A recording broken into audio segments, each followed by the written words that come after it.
యేసుక్రీస్తు నామమున మీ అందరికి వందనాలు తెలియజేస్తున్నాను. మనం దేవుని యొద్ద నిలిచి ఉండి దేవుని యొక్క మాటలు మనలో నిలిచి ఉన్న ఆయన ఆజ్ఞల చొప్పున మనం నడుచుకుంటే మీకేది ఇష్టమో అది అడిగిడి నేను దాన్ని మీకు అనుగ్రహిస్తాను అని చెప్పాను అంటాడు అనమాట. మన యందు దేవుని యొక్క మాటలు ఉంటే మనకి ఏది ఇష్టమో మనం ఏది అడిగినా కూడా ఆయన ఇచ్చేవాడు. ఆ కింద వచనాల్లో ఉంటది అనమాట, దేవుని ప్రేమ ఆయన యందు నిలిచి ఉండాలి, నేను తండ్రి ప్రేమ నాలో నిలిచి ఉంది, నేను తండ్రి వద్ద ఉన్నాను. అలా చెప్పుకుంటూ కింద ఏమంటారంటే మీరు సంతోషంగా ఉండాలని, మీరు పరిపూర్ణ సంతోషంలోనికి రావాలని చెప్పి మాటలు చెప్తున్నాను అంటారు అనమాట.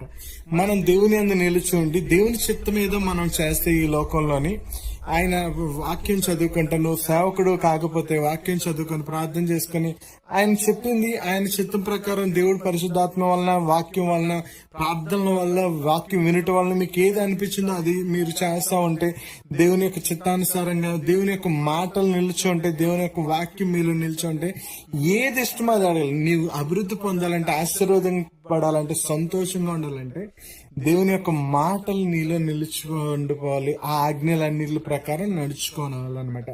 దేవుడు మా సేవకులుగా పిలిస్తే సేవకులుగా ఉండడం నీకు ఆశీర్వాదకరం.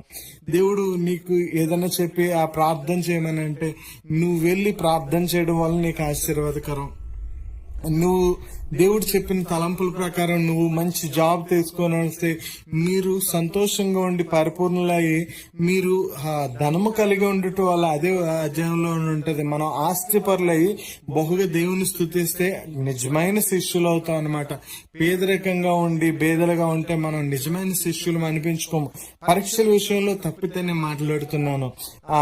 ఆ శోధించడం లేదా పరీక్షించడం తప్పితే మిగతా అన్ని విషయాల్లో కూడా మనం సంపూర్ణ సంతోషం కలిగి ఉండి ధనికులమై ఉండి దేవుని స్తుతించి మహింపరిచితే నిజమైన శిష్యులు అవుతాం.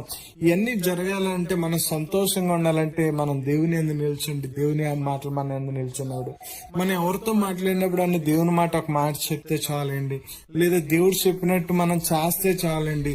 దేవుడు మీకు చిన్నప్పటి నుంచి దేవుని చిత్తం ఎలా తెలుసుకోవాలని అంటే చాలా సింపుల్. చిన్నప్పటి నుంచి మీరు ఇప్పటి వరకు ఈ స్థాయి వరకు దేవుడు మిమ్మల్ని దేంట్లో అధికంగా మిమ్మల్ని పోషించారో పెంచారో, ఏది మీకు బాగా స్కిల్ వచ్చిందో, దేవుడు మీరు బాగా ఏది చేయగలరా అన్నది ఇన్ని సంవత్సరాల ద్వారా దేవుడు మీకు ఆల్రెడీ తెలియపరుచుంటాడు. ఆ పని చేస్తే గనక నిజంగా దేవుని యొక్క మాటలు మీలో ఉంచుకొని దేవుని చిత్తానుసారమైన పని చేస్తే నిజంగా నువ్వేది అడిగినా కూడా దేవుడు అనుగ్రహిస్తాడు. నువ్వు ఫలిస్తావు, అభివృద్ధి చెందుతావు. నువ్వు సంతోషంగా ఉండడం కోసం ఈ మాటలు చెప్తున్నానని చెప్పి ఉన్నారు. కాబట్టి నువ్వు సంతోషంగా ఉండాలని అంటే దేవుని చిత్తం ఏదో నువ్వు ఎన్ని సంవత్సరాలు